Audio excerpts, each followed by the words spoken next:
shut up, okay? Jesus fucking Christ, we're in a cold open right now. One job. The script is right down. there. Oh my Shut God. up. Let us know if our mics are working. That's it. Oh no, is there one? You're over there shuffling your fucking Yugi Man cards. I'm sick of it. You want me to continue? Yes. Homie's shuffling his Yugi Man's cards while Shiny resetting a Pokemon game. No maidens, anyways. Fuck.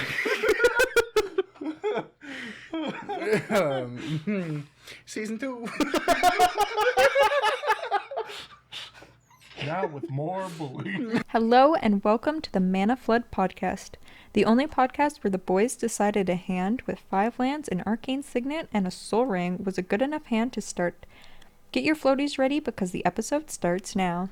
Hello, and welcome back to another episode of Mana Flood, the only podcast that John is in. That is correct. Yeah. Only podcast. Only podcast you can find on the entire internet with my boy in it. Yeah, if there's another Parmesan out there, they're a fake. They're a poser. They're not real. Part of the Matrix. Yeah, If you AI. AI, Yeah. simulation. Yeah. I am from the Flood. You can find me on X. You can find me on YouTube, I guess. You can find me right here on the Mana Flood podcast with this wonderful gentleman right beside me. Once again, I am Parmesan. Welcome to season 2. Very momentous, very tremendous. That's right, you missed it. Anyways, We made it a full season. once again, name is Parmesan. You can find me on X, on TikTok, on Instagram. You can also find me on YouTube, but I literally have nothing uploaded yet. So, you can find me on all of those at Parmesan TV. You know what's crazy? The end of this season will be so much less stressful than the end of the first season where we were battling exams and shit. Correct. Oh my god. I actually cannot wait. Assuming I pass all of my classes. Which I should. Like, I'm getting Yeah. decent marks, but He's wicked smart. I'm just wicked. You can ask anyone who's ever played Magic against me. Wicked. Like those witches? Yeah. I'm the Wicked Witch of the Bestial. What's her name? Ariana Bel Grande or something? I don't know. I thought it was Ariana Venti. Nachos Del Grande? I can't remember. I only know Venti as the other size of the Venti. Starbucks drink. There's Venti. Tall is small for whatever reason, which is stupid. Ariana Tall, Yeah, that's it. because she's small. Yeah. Actually, I've never met her, obviously. So Never. I don't actually... She could be She like just 7'4". Exactly. She could be much taller than us. We don't know that. She could have been like either WNBA or pop star, and she chose correctly. Like, I don't know. Right? Yeah. That was... Yep. Yeah. She could be taller than both of us standing on each other's shoulders. We don't know. I got a question. It's unlikely, Yeah. but... Yeah. I did not think we'd be talking about Ariana Grande. I didn't expect that. This is odd. Yeah, there's Hatsune Miku magic. I'm sure there'll be an Ariana Grande crossover soon enough. Probably. Yeah. She's in Fortnite. It's a matter of time. She's 5 foot exactly? Damn, That's she's so small. short. Damn. Damn, yeah. That's crazy, actually. Fuck. Anyways, today's episode. That's so small. Sorry. It's average. Today's episode, we're going to talk about threat assessment. And why there's usually one person at your table who wins the game. They are not necessarily always the threat. Yeah. Oh, wait. I guess we should plug their intro and outro and... Oh, we're so bad at this. It's like, oh. Season 2! We're more refined now. Oh my god. How do we miss that? Anyway, thank you to Nom Honey for recording that wonderful intro and outro for us that you'll hear later. Do we just want to... I think it's way funnier if we just have that fuck up in there. I guess so. And like this follow-up dialogue about it. I think that's funny. Anyways. So yeah, thank you, Nom Honey, for recording that for us. And a huge thank you to our friend Ozzy. They're the ones that designed our Mana Flood logo, and they also designed the logo for our gameplay series. You'll see that when it comes out. Yeah, school has kicked my ass, and those gameplays actually take infinitely longer to edit. Yes, a tremendous amount. Oh my! And like, I'm still not like I'm halfway through the first one, and I'm not particularly happy with how it looks. So it might have to go like back to the drawing board or something like that to fix it. So I apologize. But Ozzy, great person. They designed both of our logos, and you can find them on Instagram at the Stars Have Eyes. Yeah. Okay, we did it. Oh boy. So, like we were saying before we gave the people our plugs. Also, you know what's funny? I was gonna get Nom to re-record the intro and the outro and actually plug everyone. That would be so smart. Yeah, then we don't wouldn't have to do worry it. about Yeah. that. So Excellent. I'm gonna try to do that. That'd be wicked cool. If I can get some time, that would be the bee's knees. Okay, so let's just kind of boom right into the episode. What is threat assessment, there, Sir John? Threat assessment is when you assess the current board state of whatever game you're in, and you, how do I put it? You essentially assess not only threats, but kind of like the level of threats on the board, right? So obviously you could have something on the board like a Phyrexian Altar or something that could have an absolute huge payoff later on in the game. But just say like as of right now, it's not doing a whole lot. Like your opponent doesn't have a lot of like sacrifice fodder or anything like that. But there could be, you know, like a landfall deck with a Scoot Swarm out that plays like 6 lands a turn. That's a problem. Okay. Yeah, Necro Bloom that I definitely don't have. Yeah, threat assessment is essentially all about taking out threats and how urgent it is to take out those threats in that moment. I know it can be super tempting to go, well, I have this removal and the mana for it and nothing to use it on this turn, so I need to remove something now. That's usually not the case. Not the case at all. By all means, please, like, if you're in a game where you have, like, I don't know, like a Path to Exile or like a Beast Within or something along those lines, right? And you have nothing to use it on, just, I know it's hard, keep it. Yeah. Keep it in your hand. So you don't need to nuke someone's land. Wait till there is a legitimate looming threat on the board, and then be like, tap, goodbye. As an asterisk to that, sometimes you do need to nuke someone's land in particular. Yes. I'm looking at you. Actually, no, that's a terrible thing because I just fetch it from the graveyard. I was going to say that. Glacial Chasm? Yeah. Yeah. But that's a terrible one because I just fetch it from the graveyard. Yeah. So Eldrazi Monument or whatever it is. I don't think Eldrazi Monument's actually a land. I think that's an artifact. But you know what I'm trying to say. There's those Eldrazi lands that make Eldrazi's cost like 2 less or whatever. Yeah, for sure. Nuke that. That's not good. Yeah, that's not great for you and the other 2 people at the pod. And if you have like a Beast Within or some kind of land removal, get rid of it. 100%. Now, Anyway, yeah. Threat assessment is you look at the board, you go, okay, someone's a threat right now. That does not mean, because this is something that happens a lot, and if you've been playing Magic for a while, you've probably experienced this. you've probably done it, honestly. Yeah. Yeah. I know I did when I first started playing. And it's very frustrating being on the other end of it. It's part of the game. Sure. I've learned to deal with it. John's learned to deal with it. Yep. But it can be very frustrating when just because you're the most experienced player at the table, you start getting singled out for everything, right?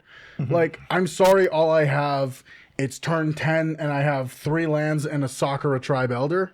You don't need to nuke my Sakura Tribe Elder. Yeah.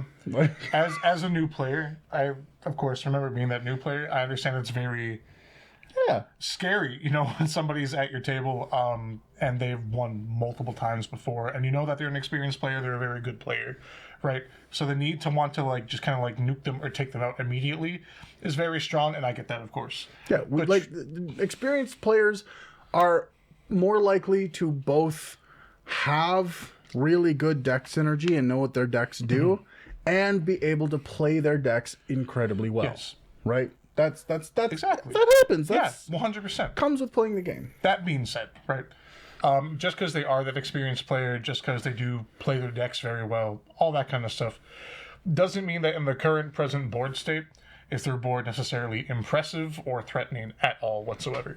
They truthfully could just have a bunch of basic lands and a bunch of mana rocks and absolutely nothing to do with all that mana.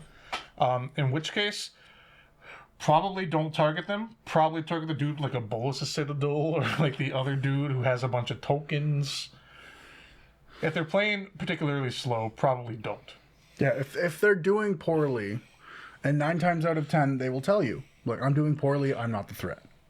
And I understand you might not want to believe that because you've seen them come back from shittier situations before.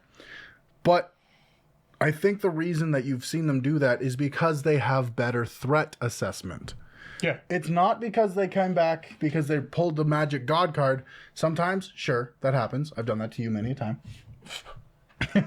But a lot of the times it's because you had poor threat assessment. Like, I can't count the amount of times both John and I are sitting at a table and someone focuses one or the other, and then the other one's able to come back and win that game really easily because one guy was just hyper focused. And and I've had it where someone in our group is hyper focusing and hyper targeting me, and I'm like, that's probably a bigger threat on, and I'll be like, right there, get rid of that. And they're like, no, I don't like the fact that you can play an extra land on your turn. I don't. Truly. And that's all. That's my whole board. Yeah. It's just I can play an extra land. My Exploration, not even a creature. The most like memorable time that's happened to me probably. There's one play group that me and Chase occasionally play at. We haven't been there in a hot minute. True. I would like to go back. Yeah, right. But there was I was at a pod specifically, and I forget what the other people were on, but I was on some kind of Voltron deck. I forget what, and the other guy was on Urtet, which is just like Wooburg Mir essentially. He had some artifact removal, and instead of removing the Bolas of Citadel that was on board, and that was 100% about to combo off because you could see the grin. Right, he was like, "I'm about to win." I didn't do shit. Yeah. And I had a Swiftfoot boots on my commander. The guy blew up my Swiftfoot boots, and I'm like, "Oh!" And I looked at him, deadpan. I'm like, "Are you sure about that? Like, there is in fact a Bolas of Citadel on board." And he's like, "Yeah, I'm sure." And the other two people at the table were like, Yeah, they're like, "What the fuck, man?" "Yeah." And then, unfortunately, he very quickly came to realize that Swiftfoot boots was the least of our worries. I think I won next turn with the Bolas Citadel. Everyone was full life. It was like shouldered, and I popped off. It was awesome. I loved that day. That was a good day for me. Was it Necrons or shouldered? I feel like it was shouldered. I'm talking about a completely separate time. Oh, was it? Yeah. There was a guy at the table, and he had Bolas of Citadel out, and he was about to do like the Aetherflux Dividing Top thing. But he instead, the other guy removed my Swiftfoot boots. Because he thought that was more of a threat. Heaven forbid I give my commander haste and hexproof. Oops. Oh, you I'll never do that again, psych. Yeah, and I get it. Swiftfoot Boots is a very good card, but not when there's better cards out there. Like, I understand wanting to target your opponent's commander. Yep. However, if you're about to lose the game, you probably want to, I don't know, stop that from happening.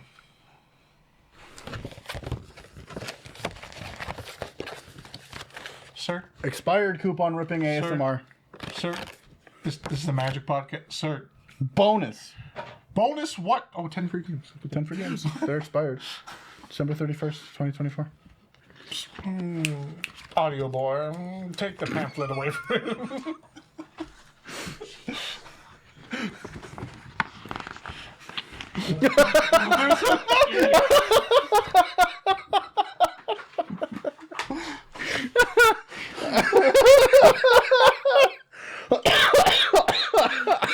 Anyway. Yeah. Yeah, so I guess like in short, not in short, but essentially, when it comes to threat assessment, what you shouldn't do not target somebody based on past experiences. Yeah. Definitely, current state of the board is what you should be focusing on. If somebody's playing slow, probably don't target them because they're already so far behind, and the chance of them winning is probably very slim. Yeah, and another thing for when you're targeting someone, if you're gonna win the game in 2 turns, but you have to do it by eliminating one person or another, if you can, do half of one person's health, half of the other, and then nuke them both next turn. Right? Because you're gonna get a lot of salt, a lot of bad feelings after, and you're going to get a lot of people who just aren't particularly happy about the way that went down. Yep. And that's not necessarily threat assessment per se, but it's kind of Yeah. a nice thing to do. Yeah, for sure. And also, with the new players too, I also understand that you're not gonna know exactly what to take out all the time. Especially, if you haven't been playing a whole bunch, you don't know what combos with what, that kind of thing. And if you don't know what to take out or what you should do with your removal, ask the table, please. Everyone's going to fight for their own things to stay alive. However, there will be 2 people who are like, that right there is the biggest problem at the moment. Yeah, and you Every should time. listen to them. Yeah. You should. Especially if they're more, and if there's a more experienced person at the table and they're not getting hyper focused every single game, because that happens, and sometimes you just want to win instead of getting hyper focused. Yep. Right? If that's not happening, then they'll be like, you know what, this right here, I've got something that's incredibly powerful and we'll win the game next turn. Yep. Right? And Exactly. I've done that when it's a table full of new people who aren't just focusing me because I know the game. I've been like, I've got something really powerful here. It's going to win me the game. So please get rid of that. It'll benefit you the most, right? Yep. I don't care, but it's when every single game, it's a 3-on-1 for no reason other than you have experience. I'm playing a pre-con, bro. Literally. Literally. And also, I know it's hard. I'm really bad for this. You're also really bad for this. If you are that experienced player and you are just getting targeted relentlessly every game, you shouldn't, like I said, I'm bad for this, Chase is also bad for this, you shouldn't spite play. I do it all the time. You should not. I'm a fan of it. But in all actuality, you should not spite play.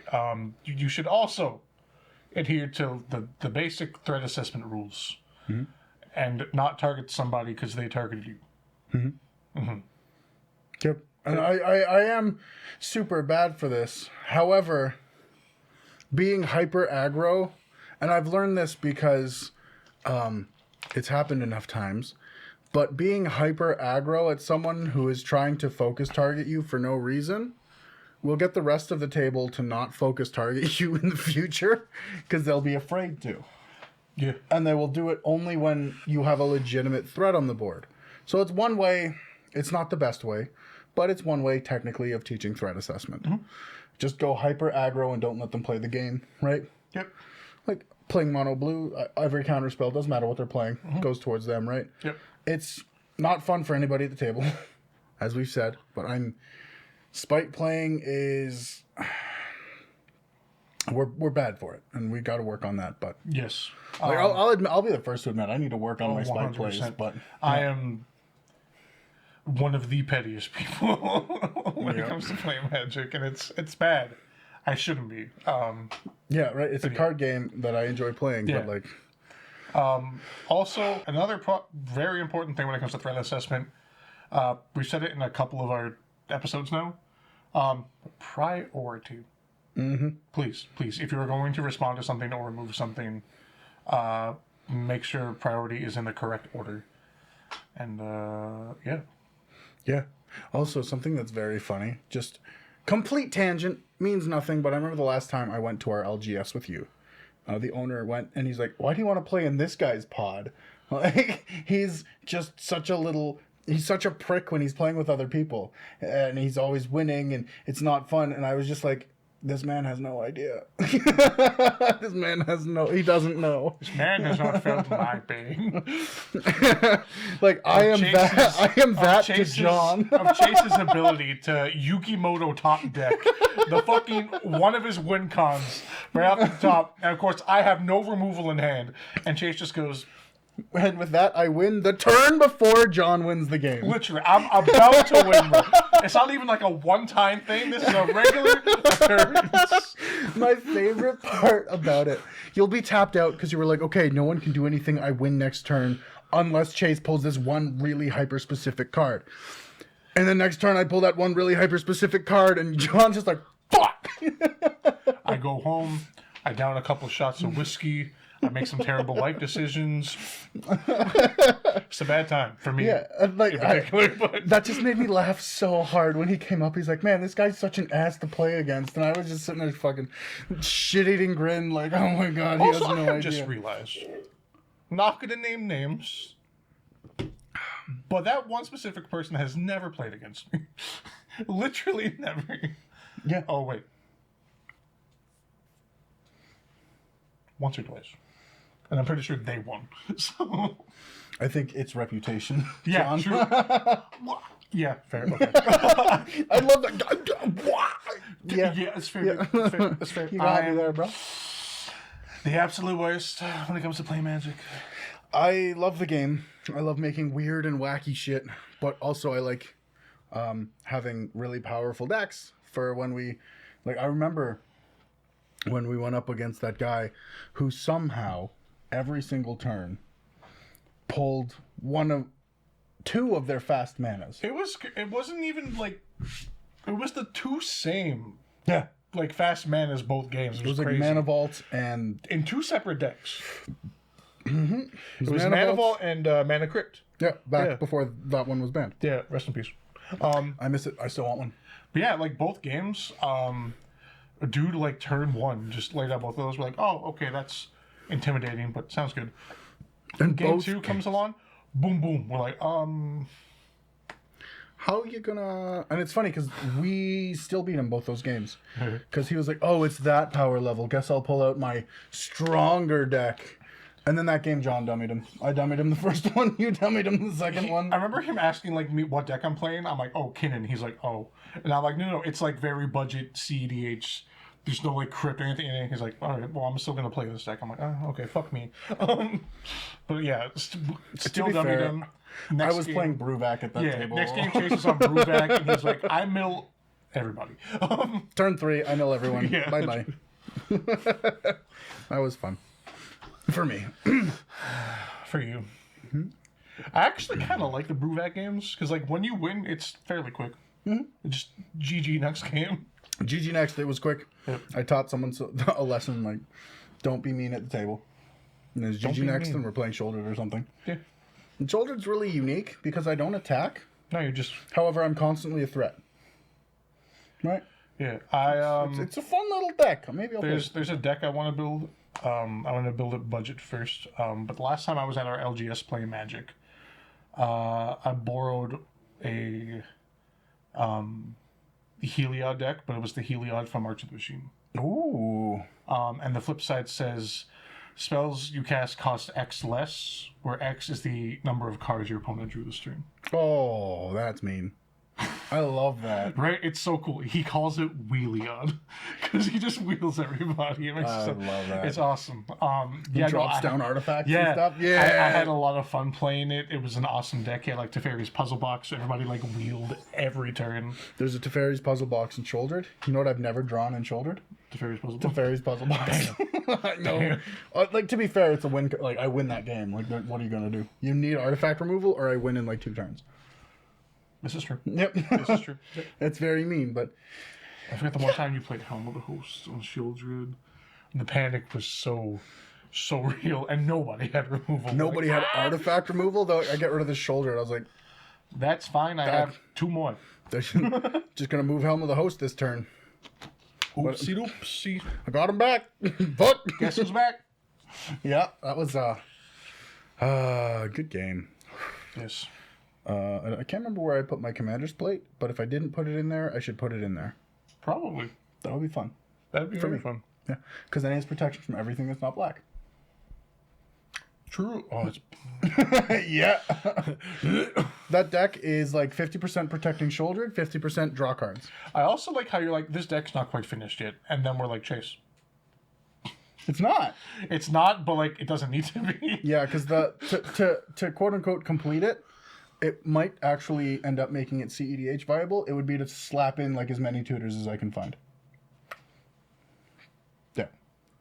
Off the top, profane, diabolic, Demonic. vampiric, demonic, beseech the mirror. Grim. There's that really weird one from Duskborn that I forget the name of. It's many. This is forget. going to suck to edit later. I was like, it's funny because I'm always like editing and I'm like, man, why do we know so many cards? This is so annoying. Because we're old. We've been playing this game forever. For years. What were we talking about before that incredibly long tangent? Criticism. That is actually going to be like 5 seconds for you because we're going to cut most of it because it got depressing. Yep. We got real. We had a group hug. Everyone was crying a little bit. Yeah. So it was really something to miss, but you missed it. So you had to be there. Oops. And by there, I mean here. And we could have just left it in and you would have felt all of those emotions. But That's not what we're about. No, We're going to talk about cardboard. yeah, we're going to talk about colorful cardboard that makes our little brain chemicals go hee hee hee hee. Except when we're getting targeted for no reason. They were like, hey. Hey, don't stop that. don't do that. That's not nice. Get out of here. Okay, so Yeah. how do we assess the threat properly? Yeah. I don't know. Just, I'm not, I don't know. Sorry. For me, it is very much an intuitive thing. It's like, well, if I don't get rid of that, it can combo off or it will help this person more than anything else on the board. Yeah. Right? And usually I wait until right before they're going to actually pop off to remove anything. Yeah, and also, like, truthfully and unfortunately, I do think a lot of, like, proper threat assessment comes with just experience, man. Like, just playing the game, playing against different decks, recognizing what's a combo piece, recognizing what synergizes really well with a particular commander and whatnot. It comes with experience, so, like, you can get advice and get tips all you want, but when it comes down to it, just keep playing, keep at it, you'll get it eventually. Don't autopilot, especially when you're learning. Yes. If you're autopiloting and just going, well, he wins a lot, I'll just remove something off of his board, yeah. that's terrible. Which I know, like, it's really hard, especially if you're like me and Chase and probably have ADHD. You're Playing Pokemon at the same time as Magic and winning the game and pissing people off. Yeah. It's hard. But yeah, don't autopilot. Ask questions when needed. And just even ask. Some people might not be okay with it, but like most people will be okay with it. Just ask to read cards. Read the card. Compare it to like their commander or what they have on their board and be like, hey, that's probably pretty good for them actually. And if they say no, it's probably an expensive card, and ask them what the card's called and Google it on your phone. Yeah. Like really, it's public information. They can't try to hide any of that information from you, but they can be like, it's a really expensive card. I'd prefer it if you didn't touch it right now. So Also, if they are trying to hide that information from you, that's just remove that. pretty telling, actually. So If they're trying to hide that from you, just remove it out of principle. If it's not a good card, they're not going to try that shit again in the future. Nope. And if it is a good card, you made a great play. So, and a lot of people will very jokingly be like, it's nothing. Don't even worry about it, right? Because that's what I do to let people know, yeah, it's a threat. I'm like, it's nothing. Don't even worry about it. But when there's something else on the table, I'll be like, you probably want to get rid of John's Blood Moon or something along those lines. Blood Moon's usually not the best removal piece because for me anyways, because usually I'm playing 1 to 2 colored decks. I rarely go above that. Yep. So Blood Moon really helps me out, especially because I play a lot of red. But yeah, yeah. it's one of those things you got to play a lot. And like I said earlier, I like to wait until the last minute when I can. However, a Scoot Swarm is kill on sight. If nobody does anything before that person's turn starts again, especially if they have no way to play more lands, then Scoot Swarm's got to go. Yeah. Right? If they cast a spell that when that spell resolves, they can play another land, then I'll remove Scoot Swarm right there. Yeah, as you kind of keep playing, you'll learn that there's definitely a few cards that are just, it doesn't matter. As soon as you hit the board, you need to remove that Scoot Swarm. Bolus of Citadel, it just has value, man. Just gotta remove it. Yep. They can pay life instead of paying mana. That's crazy. And also, a lot of times, by waiting, you'll actually bait out your opponent's removal spells, and you get to keep yours. Yes. That's how I'm able to have removal so often, because I use your ADHD against you, John. You'll be like, I can get rid of it! And I'm just like, yes, you can, buddy. Good job. I was supposed to be next in turn order. But Pop Off King. Priority, John! I'm good at the game, I swear. Just sometimes I'm You'd like to jump the gun. less good. So it's fun throwing your cardboard down and going, gotcha! But The dopamine just yes. And then you get your shit removed by me later. And you're like, yeah. and the wait a minute. dopamine hits. fades instantly, and then his dopamine hits, and you're like, he's living my dream. Seriously. It's so funny because you get the double dopamine hit of going, I baited out John's removal, and then I removed something with the best John's. feeling in the world is like getting a counter spell and be like, I countered that, right? And then they go, no, I countered that, and then you're like, I countered that, and it just ends, and you're like, yes. Outplayed once again. Or you counter their spell, and then they have a counter spell for your counter spell, and then someone else at the table counter spells their counter spell, and you're like, it's the world against you, right? But like only when it's a good play. Because I'm. It's no secret. I like land destruction. You It's piece no of secret, right? My absolute favorite thing when it happens, and mind you, it doesn't happen very often because people know how to play the game and what hands to keep. Sometimes, however, people think they can get lucky. So they'll keep that one land hand, okay? And they'll play that land.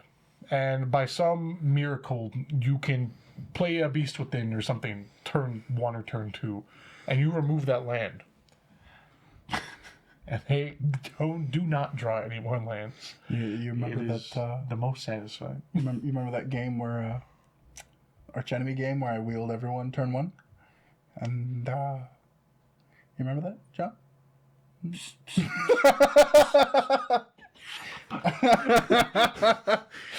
That was great. I wheeled everyone turn 1 because of the Arch Enemy Literally, card. the new player at the table was carrying us because Talon and I, shout out Talon, our hands got wheeled. We were playing the same deck. We were both playing Elevere of the Wild Court, and our hands got dumpstered. We had amazing hands started off. We drew these new hands, and they were just Nothing. garbage. Not even a land.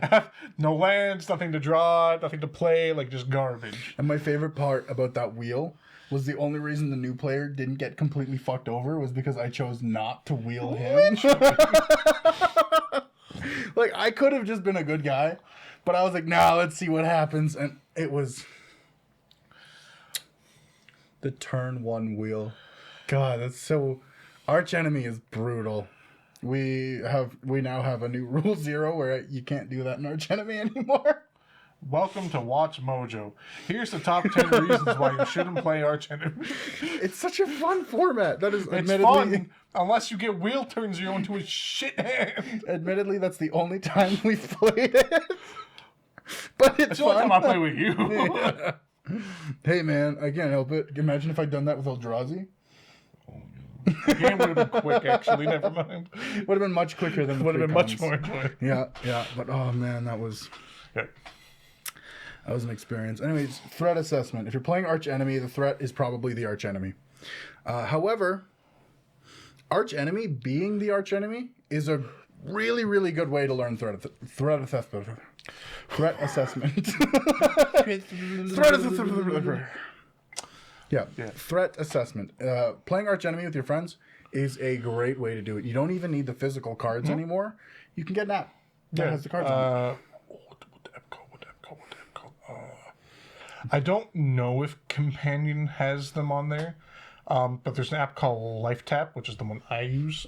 It does have all those on there. Even if you're playing like Plane Chase or whatever, it has everything there. So you don't need the physical cards. I want the physical cards because I'm Yes. a gremlin and I like holding cards. Cardboard. Physical cardboard makes me happy. It's why I don't play online. Yeah. But I will not think less of you for playing Arch Enemy on a 100%. phone. Like, Yep. it's a perfectly valid way to play. But yeah, that's That's I feel like that was like a 20-minute episode. So, threat assessment, don't be afraid to hold on to your removal. If that one person at the table is a threat, it's probably better to hold on to your threat assessment or your removal until they actually have something that's a problem. They win all those games because you have poor threat assessment. They do, because you're like, I'm going to get rid of everything on their table, on their board, and then they actually pull something incredible, and they just run away with the game because hey, of it. wait a minute. Yeah. So, you suck at threat... Threat assessment. Why can't I say the words threat assessment? Threat ass assessment. Assment. You got it. Nailed it first try. Pop off. But because I think we have a super clickbaity title. That's what I've planned anyway. So the reason that you suck at threat assessment is because you're not holding on to your removal. Hold on to it. It's the same as if somebody's tutoring, let them tutor. Don't counterspell the tutor spell. Counter whatever they brought. Yes, it's a lot more advantageous to, tutor what they got. Now, obviously, if it's like a tutor that doesn't require them to reveal the card, it's a little more tricky. But like 9 times out of 10, you can probably guess what they tutored for as soon as they play it. Yeah. It'll be something huge and game winning. So save your counter spells for those. You don't need to counterspell someone to spite them. Yep. Right? Like, and it's funny because when we play for spite, we don't just counterspell and destroy literally everything for no reason. We purposely wait for something that'll help you get ahead and counter that or destroy that. Yeah. And that's why us playing in spite is so fucking annoying. Yeah. Because we're getting rid of the things you actually need and not just anything on the board. When we play for spite, we're no longer in the game to win. No. We are in the game to make your life as miserable as possible. I will tap out to make sure that you don't win the game, regardless of if I'm going to win or not. I want you to know, if I have at least another 17 cards worth of removal still in my deck, all of it is coming at you. Yep. Oh, somebody just played an Ulamog the Defiler. Oh, somebody just played an ancient gold dragon or brass dragon, copper dragon. Any of Copper. those, really. Any of them, Copper, really. yeah. That's fine. You just played a Land of War Elves? No way, buddy.